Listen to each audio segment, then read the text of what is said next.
Hi, I'm Carl, and I am a LEGO designer. This model is a 1:13 scale, a 1967 Mustang GT. Dark blue, beautiful white racing stripes running over the top, and all kinds of other cool details, just like the real Mustang. There is steering, doors that open and close, trunk opens and closes. There's also a very realistic engine modeled after the real Mustang engine, and we also have a lot of different effects you can put on the outside. So we have some new sport exhausts that you can put underneath, give it a little bit more horsepower, big air intake you can pop on top, a big spoiler for the back, and also some ground effects for the front, so you can really sort of customize and decide how you want yours to look.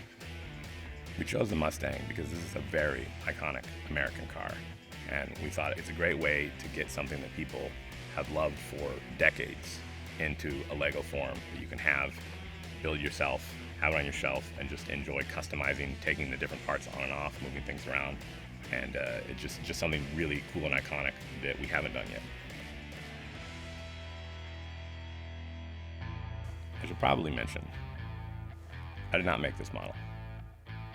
This was made by Psiaki, and he's made a lot of the Creator Expert cars, including the Beetle. If you look at the Beetle, the actual number plate on that is P51AK1 for Psiaki. You get the name right on there. The number plate on this, it's P51AK2 for Psychics. That's what it says. Me and Mike were talking about what we want to add to this car to make it extra hot. And one of the things was steering. And the way that the LEGO system sort of works at this size, we couldn't do that.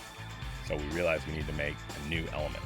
And that's when we needed to get Manny, the main Manny, Zamani, our element designer, to actually make a new LEGO part for us.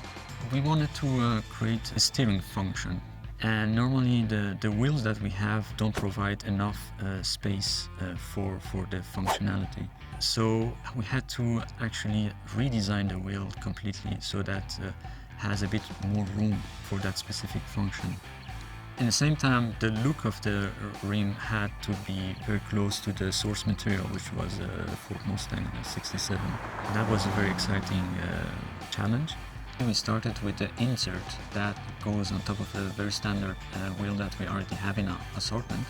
So we decided to have this visual and use it in the rim. So we did several loops in order to have the correct shape of the Mustang wheel, but at the same time have that LEGO identity that we always strive and we love. And at the end we come up with this beautiful rim that I hope everyone will enjoy.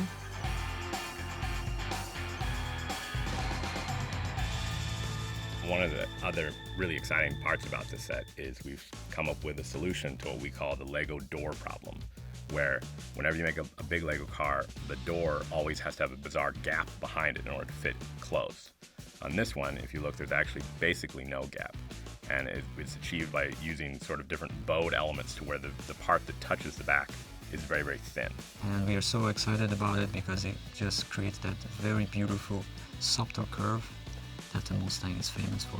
Because this is a whole new system that we never tried before, we actually had to put this into a robot and test that opening and closing 1,000 times to see how it would affect how the elements wear and whatnot. So we have the little piece that we've been testing.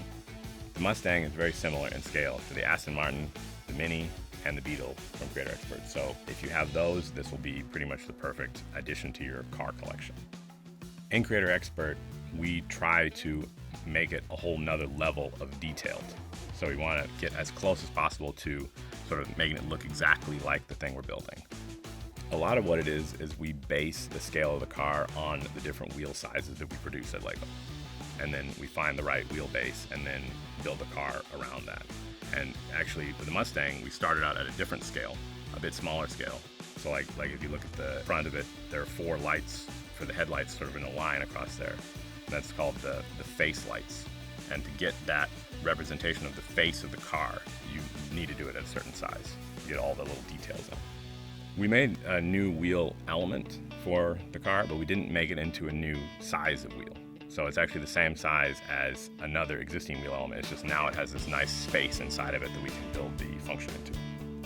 So this is our cool new rim, and this is how we designed this rim so that can incorporate this cool function of steering.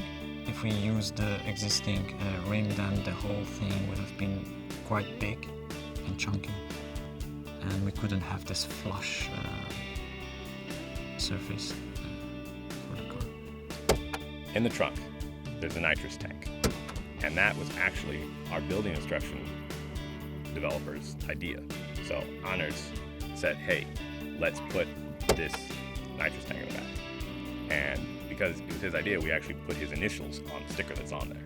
We were developing this model during Easter, and if you look, the top of the tank is actually sort of half of an egg shape, and that was made from an Easter egg. If you like cars, you're gonna like this set. If you like Lego, you're gonna like this set. If you like Lego cars, you're gonna like this set. So think about if you like one of those things, and then if you do, just go buy it.